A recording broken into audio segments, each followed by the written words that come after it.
स्त्री, जितने पूरे विश्व में लोग कथा श्रवण कर रहे हैं, देश विदेश में बैठकर भक्त इस पवित्र प्रांगण में बैठकर कथा श्रवण कर रहे हैं, वो अपने भीतर एक उतारिएगा। पुरुष और स्त्री में एक अंतर है।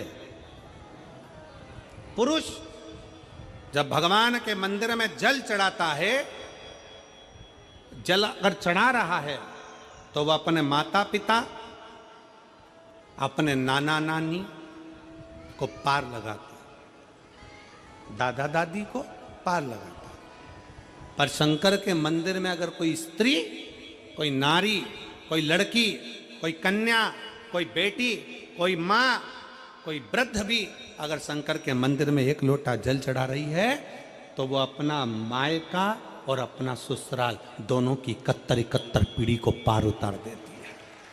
और कितना सुंदर कहा माता पार्वती जी ने भगवान शंकर से अमरनाथ की गुफा में प्रश्न करते हुए कहा कि पुरुष भगवान की सेवा में लगे, भजन में लगे, मंत्र उच्चारण में लगे तो उसका फल पुरुष को प्राप्त होता है, पर अगर स्त्री, नारी अगर भगवान शंकर की आराधना में लगती है, शिव की भक्ति में लगती है, तो हे भोलेनाथ उसका फल किस किस को मिलता है। शिव महापुराण की कथा कहती है, भगवान शंकर का चरित्र कहता है, पुरुष का करा गया पुण्य पुरुष को प्राप्त होता है, पर केवल भारत की भूमि पर एक नारी, एक ऐसी होती है, स्त्री ऐसी होती है जिसने अगर सोमवार का व्रत कर लिया, मंगलवार का व्रत कर लिया, तीज का व्रत कर लिया, चतुर्थी का व्रत कर लिया, छठ का व्रत कर लिया, पंचमी का व्रत कर लिया, नवरात्रे के व्रत कर लिए, कोई सा व्रत, कोई सी पूजन अगर भारत की भूमि हो, चाहे देश विदेश की नारी हो, अगर कोई स्त्री व्रत करती है तो उसका फल केवल स्त्री अकेली को नहीं मिलता, उसका फल उसके बेटे को, उसकी बेटी को, उसके पति को, उसके ससुर को, उसकी सास को और उसके मायके को, सबको प्राप्त होता है। ये नारी के द्वारा किया गया पुण्य का फल उसके पूरे परिवार को मिलता है, पूरे परिवार। शायद आप लोगों को मालूम है कि नहीं मालूम, हमें ध्यान में नहीं है, करवा चौथ का व्रत किसके लिए होता है? जम के बोलो जरा, इसके लिए करते हो? पति की लंबी उम्र के लिए, ठीक है। और ये पूरी दुनिया जानती है कि करवा चौथ का व्रत पति की लंबी उम्र के लिए होता है।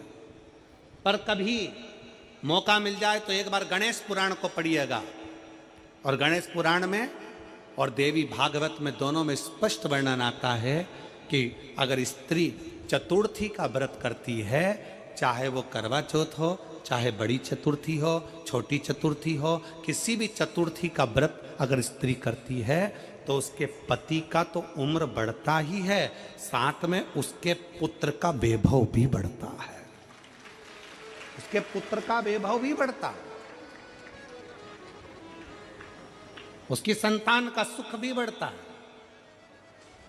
तो कोई ये विचार ना करे कि करवा चौथ का व्रत केवल पति के लिए होता है। शिव महापुराण की कथा कहती है कि करवा चौथ का व्रत अगर स्त्री करती है तो पति की तो उम्र बढ़ती है, साथ में उसके बच्चों का वैभव भी बढ़ता है। कोई व्रत अगर स्त्री करती है, नवरात्रे का व्रत कर रही है, नवरात्रे में उपवास रख रही है, उसका फल सबको मिलता है, उसके पूरे घर को प्राप्त हो, पूर्ण घर।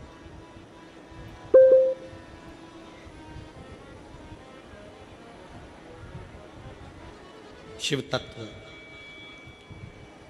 शंकर की अविरल भक्ति, शिव की उपासना,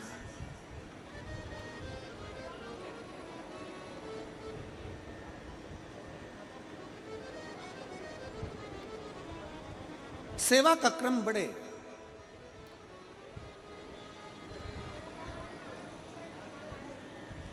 मंत्री से ज्यादा मंत्र पर भरोसा रखो, मंत्री से ज्यादा मंत्र पर भरोसा रखो, और संसार से ज्यादा मेरे महाकाल पर भरोसा रखो। मेरे महाकाल वो है अकाल। उन्होंने पूछा गणेश जी फ्री कब रहते हैं? तो हमने कहा अब ये तुम्हारे ऊपर, हमको तो मालूम भी नहीं, हम तो अपॉइंटमेंट लिए भी नहीं उनसे, तो तुम्हें ज्यादा स्मरण। तो आप शंकर जी की कथा करते हो, आपको नहीं मालूम कि गणेश जी कब फ्री रहते हैं? हमने कहा गणेश जी फ्री रहने का केवल एक समय होता है, एक टाइम होता है, एक पल होता है, एक घड़ी होती है कि गणेश जी महाराज हमारे घर में आ गए, गणेश जी की सबसे पहली जो आरती हो, उस आरती के समय पर अगर धूप बत्ती जलाई जाए या गोबरी को जलाकर उसमें गूगल छोड़ी जाए और गूगल छोड़ने के बाद गणेश जी का नाम ध्रुम वर्ण कह दिया जाए, तो गणेश जी को तुम्हारे घर की पूजा स्वीकार करना पड़ती है। बस वो समय हम जानते, हम तो बस उतना जानते हैं कि शिव महापुराण में लिखा और मुद्गल पुराण में लिखा, गणेश पुराण में लिखा, गणेश जी का एक नाम होता है ध्रुम वर्ण। क्या नाम है?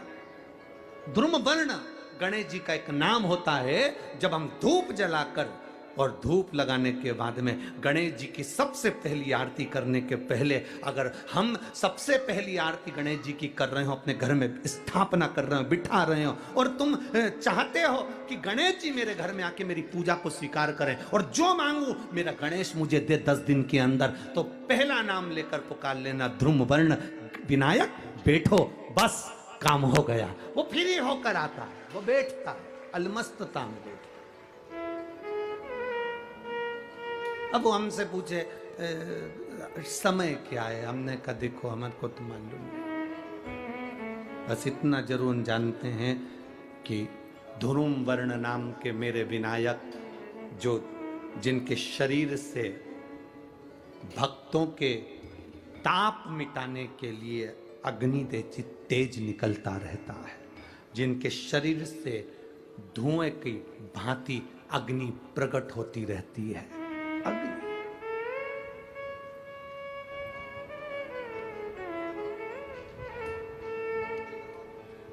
हम तो उनको पहचानते हैं जो दुनिया के ताप मिटाने के लिए प्रगटा, उनके शरीर से अग्नि धुआं तेज पुंज प्रकट हुआ। वो ध्रुम वर्ण विनायक साधारण, उसका केवल नाम उच्चारण कर कर भी अगर विराजित किया जाए, वो आया स्वीकार करेगा। 10 आप अभी तक बिठा लेते थे सिद्धि विनायक आओ, मयूरेश्वर आओ, भगवान को बल्लेश्वर पधारो, आपने बुलाया, आया, वो बैठा, वो ऐसा नहीं कि नहीं बैठा, पर हमें समय का भान नहीं हो पाया। हम किस समय पर भगवान को रिझाएं? परमात्मा को रिझाने का कोई समय होता है? भगवान को तो जब तुम्हारी मर्जी पड़ जाए, जब तुम्हारा दिल कर जाए, तब मेरे भगवान को रिझाने का प्रयास करो, वो तुम्हारे करीब में आकर बैठ जाएगा। जब तुम्हारा मन पड़े, जब तुम्हारी मर्जी पड़े।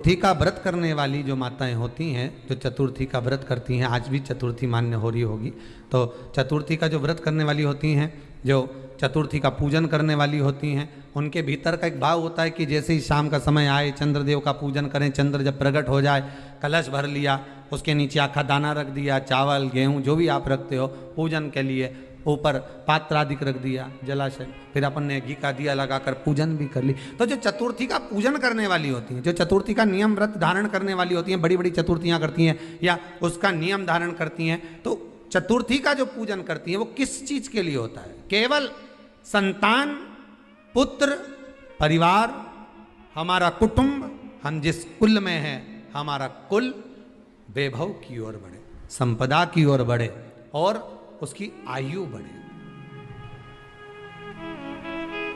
उसकी आयु बढ़े, वैभव बढ़े। बहुत ध्यान दीजिएगा महाराज, चतुर्थी की पूजन में जो आप आखा दाना रखते हो, गेहूं वगैरह कुछ भी जो भी रखते हो, उसकी बड़ी महत्वता होती है महाराज।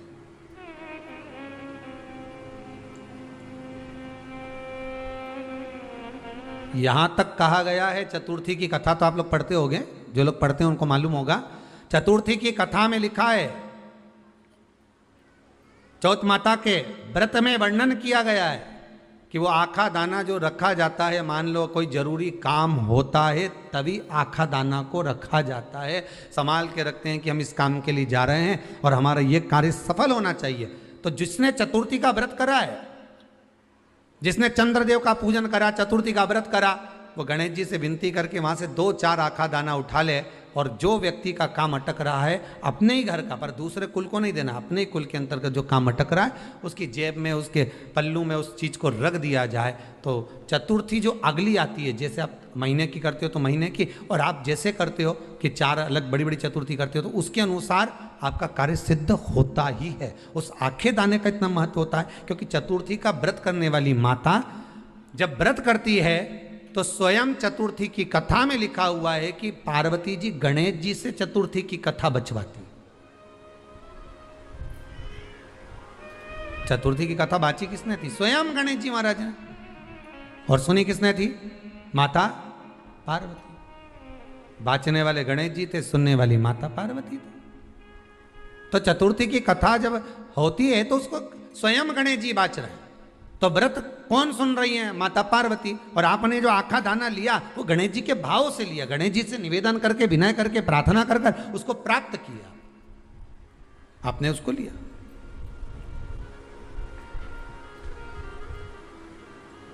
फल प्रदान कर देता है, कार्य की सिद्धता देता है। और एक और चीज ध्यान रखिएगा, जिसको पथरी की बीमारी हो या किडनी लीवर में कोई तकलीफ उत्पन्न हो जाती है, डायलिसिस चल रहा हो या डॉक्टर बोल रहे हो कि चेंज करना पड़ेगा, तो उसके पहले कोई सी भी 4 चतुर्थी, कोई सी भी 4 चतुर्थी, सफेद दुर्वा, जब गणेश शिव महापुराण की कथा बाची थी पिछले वर्ष की, शायद हमारे चैनल पर डली होगी, आप जब जाएंगे तो उसमें प्राप्त होगा। तो सफेद दुर्वा, और दुर्वा का भी वर्णन करा था कि दुर्वा कहाँ से उत्पन्न हुई थी, दुबा का भी व्याख्यान वर्णन करा था कि दुबा का महत्व क्या है, इसको अमृत क्यों कहते हैं, उसका भी वर्णन करा गया था कि सारे पेड़ पौधों को काट कर पटक दो वो सूख जाते हैं, पर दुर्वा को भले काट लिया 1 साल बाद वापिस ले जाकर डाल दो और पानी के अंदर दुर्वा हरी हो जाती है, अमृत कहते हैं उसको। तो उसमें सफेद दुर्वा, जिसका किडनी लीवर का प्रॉब्लम होता हो उसको सफेद दुर्वा, बालचंद्र का स्मरण कर कर 7 बार घुमाकर वो सफेद दुर्वा सुबह के समय खाली पेट थोड़ी सी दुर्वा का भाग दांतों से चबा चबा कर उसको निगल लेना चाहिए।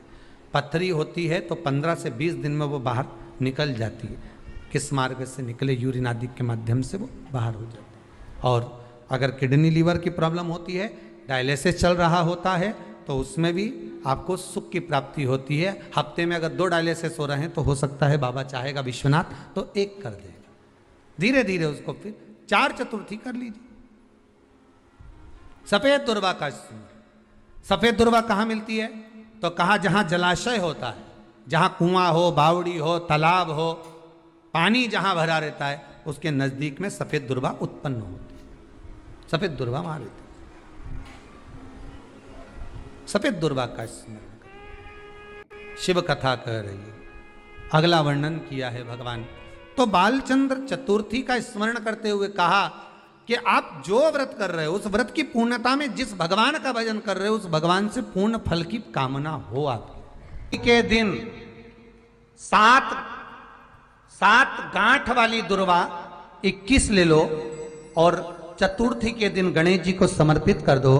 पंचमी तिथि को उस दुर्वा को उठाकर दूध में डाल दो और उस दुर्वा को दूध में डालकर उस दूध में उस दुर्वा को मल लो, और जिसके सफेद चमड़ी पड़ गई हो, चर्म रोग हो गया हो, उस दूध को उस दुर्वा के साथ, दूध नहीं भी हो तो पंचमी के दिन दुर्वा का लेपन शरीर पर कर लें। आधे घंटे तक करने पर पंचमी को प्रदोष काल में स्नान कर लें।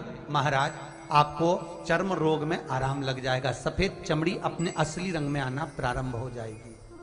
गणेश पुराण दुर्वा का मूल बता। महाराज 21 दुर्वा के 108 बंडल बना लो। अगर एग्जाम में बैठ रहे हो, सरकारी परीक्षा में बैठ रहे हो, पास नहीं हो रहे, नौकरी नहीं लग रही, बहुत जगह इंटरव्यू दे दिया, 21 दुर्वा के 108 बंडल बनाओ, उसकी माला बनाओ और देवी के मंदिर में, माता जगदम्बा के मंदिर में, अर्थात जहां शंकर पार्वती पूर्ण परिवार विराजमान हो, ऐसे देवी के मंदिर में गणेश जी के गले में वो माला अर्पण करिया है, अपना नाम बोलकर और जिस एग्जाम में बैठ रहे हैं उसका भाव वर्णन कर कर महाराज। और वहीं से एक पुष्प लेकर अपने कमरे में जहां पढ़ते हो कांच की प्लेट में उस फूल को रख दीजिए और दूसरे दिन एग्जाम के लिए चले जाइए, आपको उसका फल अवश्य मिलेगा, अवश्य मिलेगा, आप उसमें उत्तीर्ण होंगे, फल प्राप्त होगा। दुर्वा सुख का अनुभव करा देता, घर में शांति ही ना रहती हो, सुख ही नहीं है, क्लेश 24 घंटे बना हुआ है, घर में ना कोई बात ना कोई प्रसंग, उसके बाद भी सबका मुंह फूला हुआ है, उसके बाद भी सबका चेहरा उतरा हुआ है।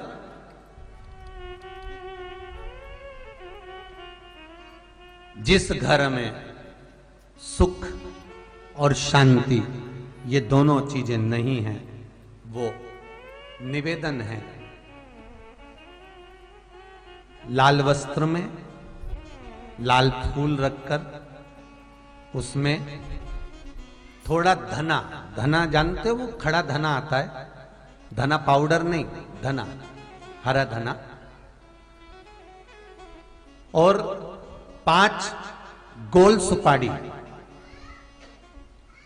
जो गोल सुपारी होती है पूजन वाली सुपारी, 5 पूजन वाली सुपारी, 5 बेलपत्र इस लाल वस्त्र में रखकर घर के मध्य भाग में पूरे घर का केंद्र बिंदु मिला लो, पूरे घर का नाभि कोण मिला लो, पूरे घर का नाभि स्थल मध्य स्थल मिलाकर वहां पटे पर रखकर कुंकू चावल से पूजन कर कर उस पर 3 बार पानी को फेर कर भगवान श्री गणेश जी महाराज के मंदिर में बिना बोले जो रख कर आ जाता है, उसके घर में कभी क्लेश नहीं होता, सुख और शांति ये दोनों प्रवेश कर जाती है। भगवान शंकर का शिवलिंग बेलपत्री के पेड़ के नीचे बनाना, साथ में गोबर के विनायक बनाना, गोबर का गणेश, और गोबर का गणेश बनाकर एक छोटी सी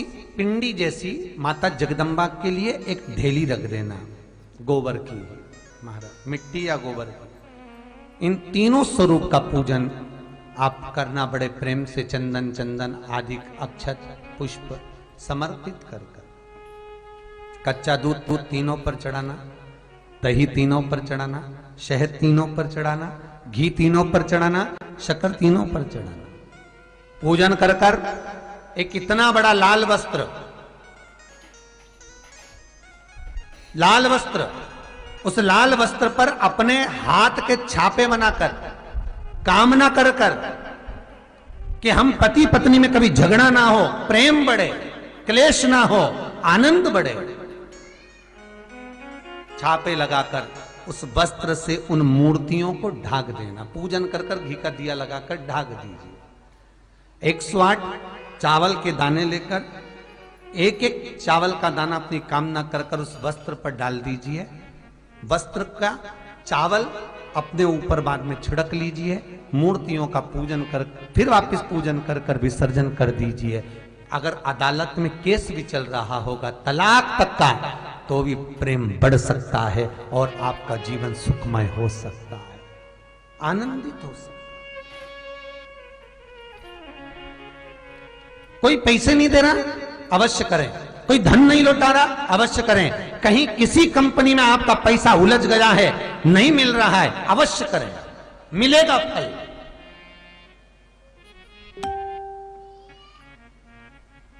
लाखों रुपए डूब रहे हैं, एक बार करने में क्या जाता है, निकल आएगा पैसा, कामना कर कर है दुर्वा। क्या प्रियता है? दुर्वा। कितनी दुर्वा गणेश जी को समर्पित करी जाती है? मात्र 5। कितनी? आज के जमाने में लोग गट्ठा बनाकर चढ़ा दें, वो अपनी जगह पर है। 5 दुर्वा पंचम इंद्रियों को वश में करने के लिए और भगवान के 5 जो स्वरूप हैं उनको अपने भीतर उतारने के लिए पंच दुर्वा। और दुर्वा में भी 3 गांठ। जब दुर्वा समर्पित करी जाती है तो उसमें नीचे दुर्वा की डंडी पर गांठ रहती है, 3 छोटी छोटी गांठें होना चाहिए। कितनी गांठ? जो भगवान को समर्पित करी जाए। गणेश जी का जो दांत टूटा है उस दांत की ओर गणेश जी को दुर्वा समर्पित करी जाती है। इसलिए हमारे करा करो, अगर घर में संपदा लक्ष्मी नहीं आ रही हो, व्यापार व्यवसाय नहीं चल रहा हो, नौकरी सर्विस नहीं मिल रही हो, बहुत तकलीफ हो, 7 बेलपत्री केसर को घिसकर चंदन बनाकर बेलपत्री पर बीच वाली पत्ती पर ओम लिखना है। दोनों पत्तियों पर भी एक आद्यशक्ति जगदम्बा के नाम की केसर की बिंदी लगाना है, दूसरे में श्री गणेश रिद्धि सिद्धि के नाम की बिंदी लगाना है। शिव जी पर समर्पित करते जाना, शंकर को चढ़ाते जा।